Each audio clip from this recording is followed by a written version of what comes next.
My name is Toby Dalton, and I am a senior fellow and co-director of the Nuclear Policy Program at the Carnegie Endowment for International Peace in Washington, D.C. And I work on a broad range of nuclear policy issues, oftentimes focused on East Asia and South Asia. My background is mostly in nonproliferation and nuclear energy. My origin story, I could probably spell nuclear as an undergraduate, but really didn't have a whole lot of idea about it. But I knew that I wanted to work in international peace and security. And so as I was graduating from college, I started applying for fellowships to work in Washington, D.C. And I was fortunate to receive one of them.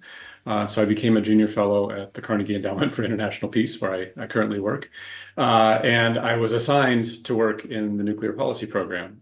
And so it was literally my first job.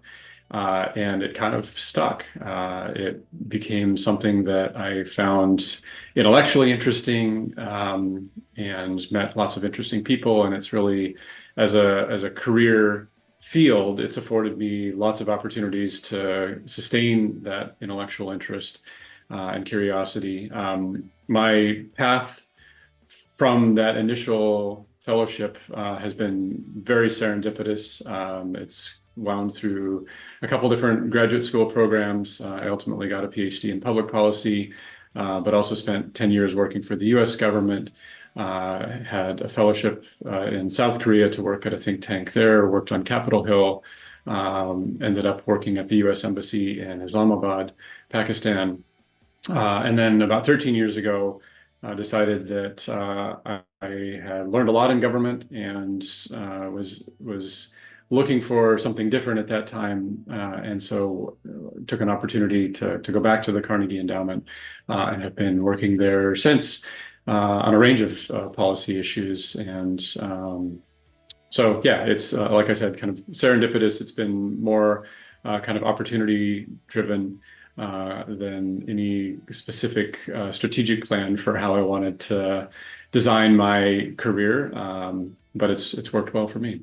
Yeah, so I had an idea early in my career that I wanted to teach. And so I kind of had this ideal vision of, oh, I could be a professor and I could work on policy issues. In practice, it's very hard. It's very difficult to arrive in those positions where you're sufficiently credible as an academic to get a tenured position at a university and be able to do policy work. By and large, those careers can intersect, but it's very difficult to engineer them to do so. And you have to be a really special person to be able to do that. I'm not that special of a person to be able to do that. And in large part, it was I just didn't find myself at home in political science as a discipline. It just didn't grab me, and so I just couldn't sustain my interest in it sufficient to sort of tick all the boxes to be a tenured academic. However, as I've thought about my career, I've had this sort of loose and kind of naive idea that there's basically three ways to try to improve the world. One, you can work for governments where you have proximity to levers to be able to do things directly. You have access to good information that helps you do that.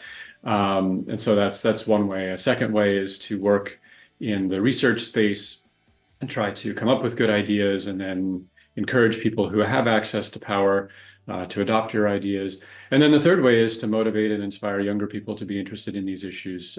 And ultimately, they're going to inherit them and need to be able to have the tools and knowledge and curiosity to work on them. And so I've had that idea that it's something that I'm interested in. I've periodically been able to teach classes and often asked to lecture about the things that I work on, which is great.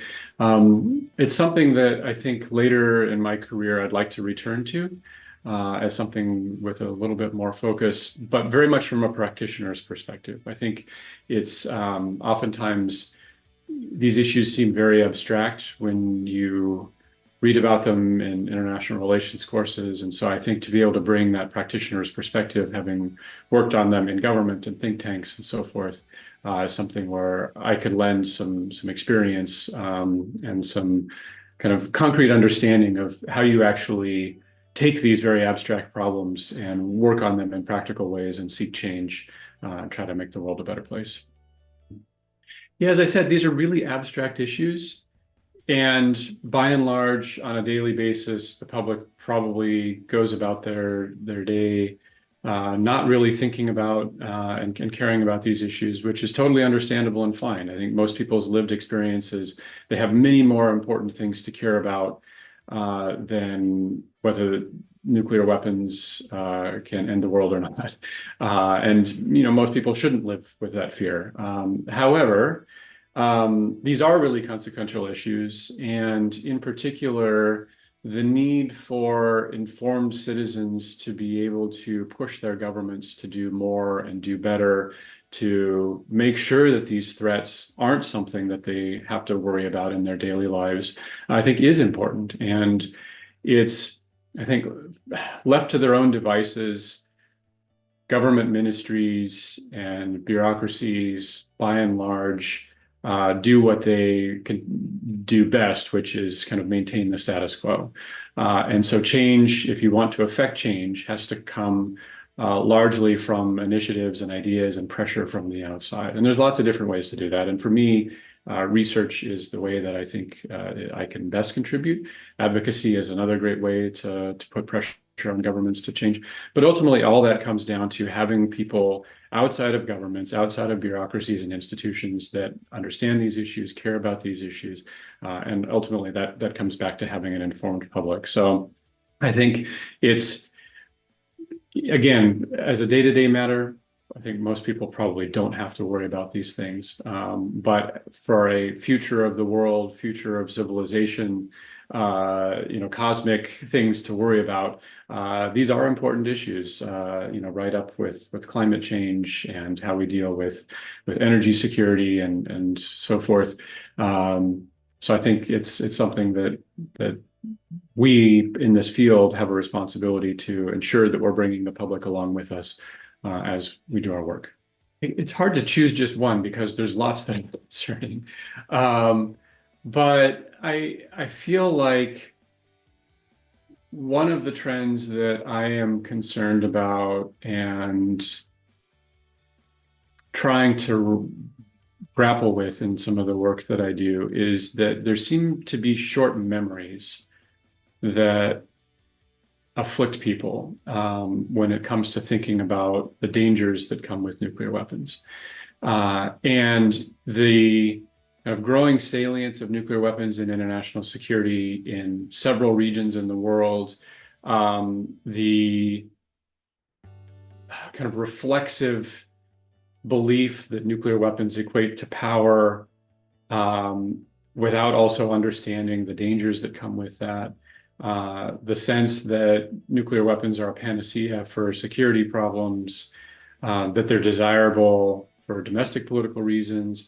I think that, as I said, it's kind of hard to pick just one trend, but that broader problem of the prominence of nuclear weapons in our international discourse, in political discourse, without understanding kind of how lucky we have been, the lessons that come with the experience that we had, and sort of the unwillingness to understand that these are not great tools of war and they're imperfect tools of peace, and that there has to be some more effort made to kind of restrain the temptation to have more, for states to seek them, and et cetera. So I think that trend in particular I find concerning, just sort of the sense that nuclear weapons are more of a solution today than they are a problem.